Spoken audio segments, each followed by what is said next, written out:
முதலமைச்சர் விஜய் தலைமையிலான தாவேக ஆட்சியில் வெளிப்படைத்தன்மை இல்லை என்ற விமர்சனம் அதிகரித்துள்ளது. இது குறித்த முழு விவரங்களை பார்க்கலாம்.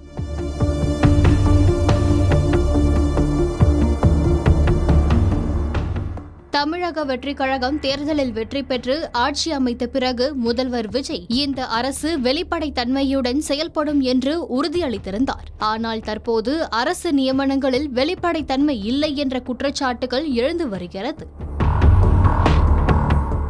முதல்வர் விஜயின் தனிப்பட்ட ஜோதிடராக இருந்த ரிக்கி ரத்தன் பண்டிட் என்பவரை கடந்த மே 12ஆம் தேதியன்று தன்னுடைய சிறப்பு அதிகாரியாக நியமித்திருந்தார் முதல்வர் விஜய். ஜோதிடரை அரசு அதிகாரியாக நியமிப்பதா என்று பல்வேறு விமர்சனங்கள் எழுந்த நிலையில் உடனடியாக அந்த உத்தரவை திரும்ப பெற்றார் முதல்வர் விஜய். முதல்வர் விஜயுடன் நீண்ட காலமாக நெருங்கி பயணிக்கும் ஜெகதீஷ் பழனிசாமி அவரது பிறந்த நாளன்று பதிவிட்ட ஒரு சமூக வலைதள பதிவில் தன்னை முதல்வரின் தனிச் செயலாளர் என்று குறிப்பிட்டிருந்தார். இது குறித்த அரசாணை பொதுவெளியில் வெளியாகாத நிலையில் இது குறித்து கடும் விமர்சனங்கள் எழுந்தன. இதையடுத்து அவர் மே 12ஆம் தேதி முதலமைச்சரின் தனிச் செயலாளராக நியமிக்கப்பட்டதன் அரசாணை பகிரப்பட்டது. ஆனால் இந்த நியமன செய்தி 40 நாட்களுக்கு பிறகே வெளியானது. அதேபோல முதல்வர் விஜயின் அரசியல் ஆலோசகர் ஜான் ஆரோக்கியசாமி மற்றும் விஜயின் நண்பர் விஷ்ணு ரெட்டி ஆகியோரும் முதல்வரின் சிறப்பு அதிகாரிகளாக நியமிக்கப்பட்டுள்ளதாக தகவல் வெளியாகியிருக்கிறது.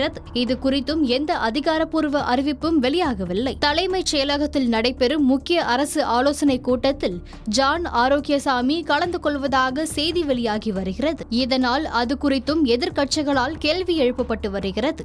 அரசு சாராதவர்கள் எப்படி அரசின் முக்கிய ஆலோசனை கூட்டங்களில் பங்கேற்க முடியும் என்ற விமர்சனம் முன்வைக்கப்படுகிறது. இந்த நிலையில்தான் தமிழ்நாடு அரசின் டெல்லி பிரதிநிதியாக ஜனநாயக திரைப்படத்தின் தயாரிப்பாளர் வெங்கட நாராயணா நியமிக்கப்பட்டுள்ளார். தமிழ்நாட்டைச் சேராத ஒருவரை எதற்கு டெல்லி பிரதிநிதியாக நியமிக்க வேண்டும்? தமிழ்நாட்டில் யாரும் இல்லையா என்ற பல விமர்சனங்கள் எழுந்து வருகிறது. அது மட்டுமல்லாமல் எதிர்க்கட்சியினர் கேள்வி எழுப்பிய பிறகே இது குறித்த அரசாணையும் பகிரப்படுகிறது.